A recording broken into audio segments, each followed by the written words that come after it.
Hello, folks! Happy New Year! Did you miss this series? I sure did. And that's why I'm bringing it back from beyond the grave and stars. So for this episode, we're focusing on Evangelion, and we're looking at both the anime and the films. Because it's hard to obtain a copy of the animated films or the original show, I'll also drag the manga in for the record. Without further ado, we have liftoff. Now, the question you all have is, what is the Second Impact?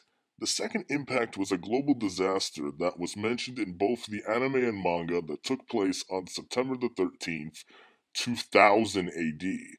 This is where nerve scientists caused the first angel known as Adam to self-destruct when the contact experiment failed, resulting in an explosion that destroyed the entire continent and assimilated all life forms on the continent into ghosts. Researchers in reality have stated that if the entire Antarctic ice sheet melted, sea levels would rise by 200 feet or 61 meters, depending on how you measure. This means that the entire coastline of several nations worldwide would be lost forever. And note, if the Antarctic ice sheet melted, so will the Greenlandic ice sheet. And it works vice versa as well. Now on with the coastal territories. Having been redrawn, how is the weather affected? The northern air jet stream in the northern hemisphere would be altered dramatically, by which colder/rainy weather would begin to move towards the equator, thus making whatever southern territory left mildly cold, while the northern territory would get even colder than usual. So much so that the land would be frozen tundra covered in new ice sheets, and cold habitat animals would migrate to the newly frozen frontier. The southern air jet stream in the southern hemisphere is assumed to be the opposite case, in where it would be warmer/drier. Moving on to humanity itself, this flood would cause migrations throughout the globe, since major cities are located along coastlines and resources would become more scarce. Not everyone, of course, would escape the flood, though, and I say at least half of the coastal population worldwide would rot in a watery grave.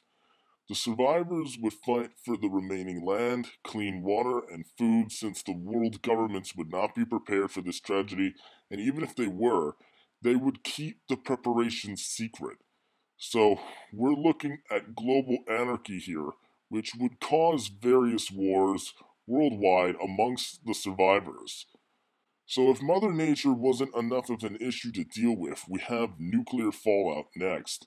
According to Neon Genesis, this nuclear World War III did happen starting just 2 days after impact, and it would begin in South Asia, when India, or what's left of it, and Pakistan declared war on each other due to the refugee crisis.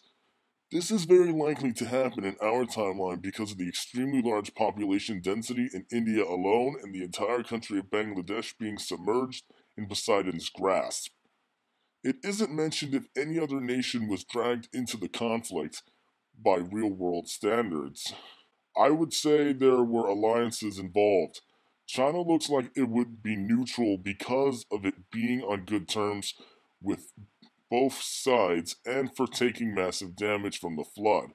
America would try to be neutral also for the same reasons, but like China, its government would have completely collapsed. I know the various nations survived in the series, but my show, my rules, and I believe logic is king.